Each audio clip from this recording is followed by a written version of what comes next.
өт қапшығындағы полипті не істейміз? Оны обязательно операция жасап алдырту керек па, әлде жоқ па? Осы сұрақтарға біз бүгінгі тақырыпта талқылайтын боламыз. Менімен болыңыздар. Сәлеметсіздер ме? Сіздермен бірге дәрігер Карашашева Гүлайым Болатовна, гастроэнтеролог. Бүгінгі тақырып өт қапшығындағы полиптерге арналады. Яғни полип дегеніміз не? Алдымен сол сұраққа жауап берейік. Полип дегеніміз ол өсінді.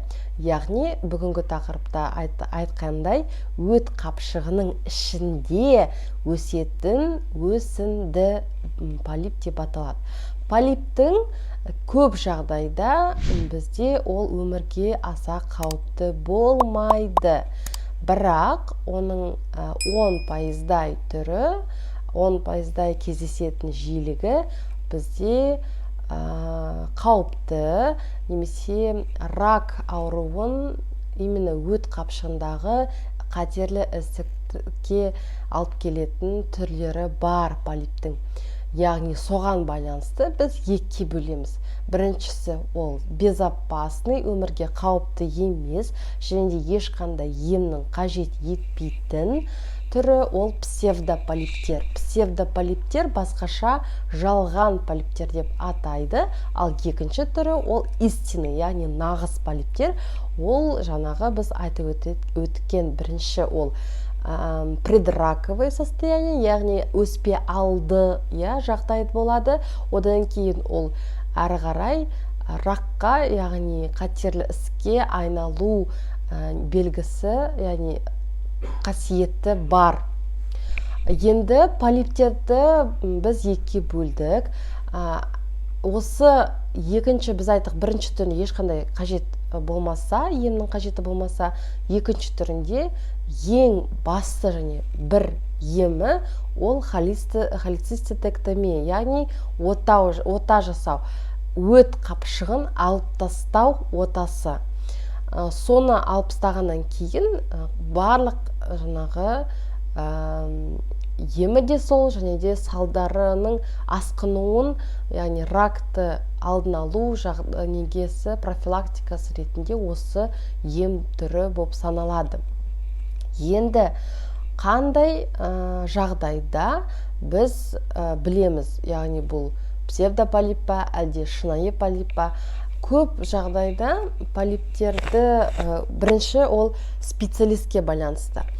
Біз көп жағдайда білмейміз, полип бар ма біздің ағзада, жоқ па, яғни біз оны ешқалай сезе алмаймыз.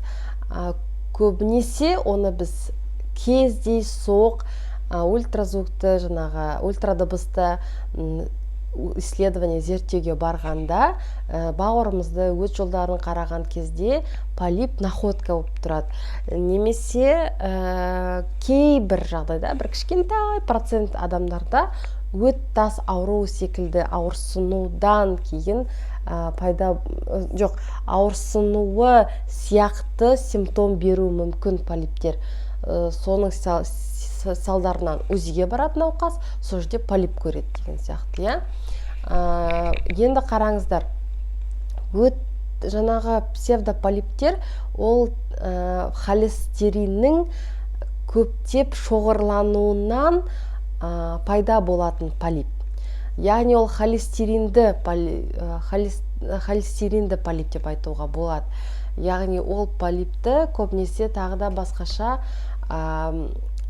өттің сладжы дейді ғой, немесе өттің застойы ретінде көру мүмкін. Яғни өттің негізі өтті жинақталған уже звесь сияқты, құм сияқты, құм емес, енді қоюланатын, құмға айналатын қоймалжың зат ретінде көрсе узист, ол жаңағы полип деп көру, описать ету мүмкін. Және әрине ол УЗИ дәрігердің классификациясына байланысты, және де УЗИ аппаратқа байланысты. Сондықтан ол субъективті зерттеу әдісі. Ал оны біз нақты сразу УЗИда көрмеу екі талай. Яғни полиптің қандай түріне жататыны. Сондықтан егер біз жаңағы кез келген полип кезінде біз 6 ай сайын мониторинг жасатқызамыз науқасқа. Яғни бірінші УЗИдегі өлшемді сақтап аламыз, жазып аламыз. Одан кейін 6 айдан кейін тағы өтуге не береміз, рекомендация береміз. УЗИ өтеді 6 айдан кейін қараймыз. Егер кешіріңіздер, полип өсетін болса, сонда ғана біз ойлаймыз, мынау өсуге бейім, өсімді екен, это ненормально.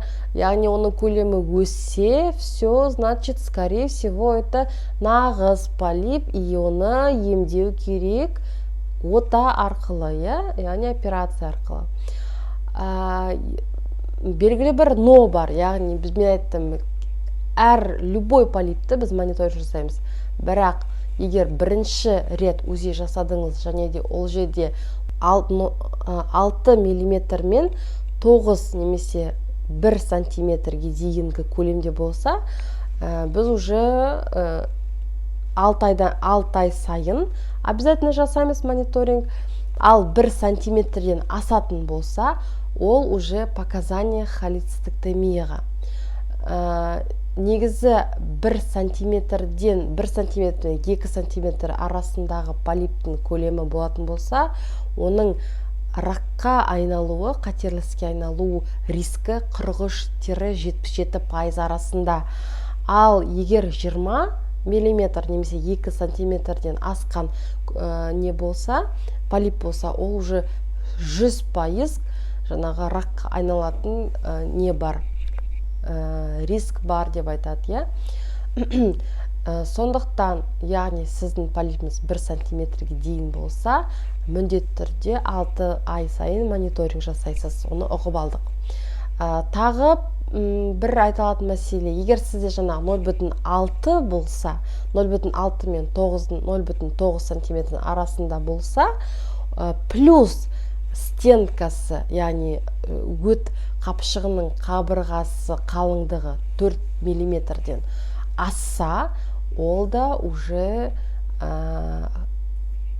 холецистектомияға претендент болып табылады. 50 жастан асқан науқастарда полип анықталатын болса, бұл да жаңағы рактың қатерлі ісікке әкелетін жағдайлардың бірі болып табылады. То есть жағдайлардың бірі емес, қатерлі ісікке айналу қаупі өте жоғары осы жастағы науқастарда. Сондықтан мониторингқа, яғни 6 ай сайын УЗИ қарауға, ол міндетті түрде үлкен жауапкершілікпен жасалған дұрыс, және де ол бір специалистпен, бір УЗИ аппаратпен жасаған дұрыс.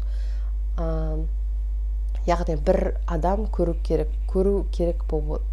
болады.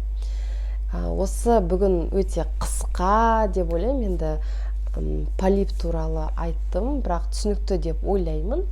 Егер тағы сұрақтарыңыз болса, мүмкін талқылайтын тақырыптар болса, обязательно жазыңыз комментарийға, маған лайк басыңыз, подписка жасаңыз, және де колокольчик бар, соны бассаңыз болады. Өйткені менің басқа жаңадан шығатын видеоларымды өткізбей алмау үшін сол кнопканы бассаңыз дұрыс. Және де менің тақырыптарым сіздерге ұнаса, түсінсеңіз, басқа бауырларыңызға, туыстарыңызға, жан-жаққа таратсаңыз болады. Сау болыңыздар.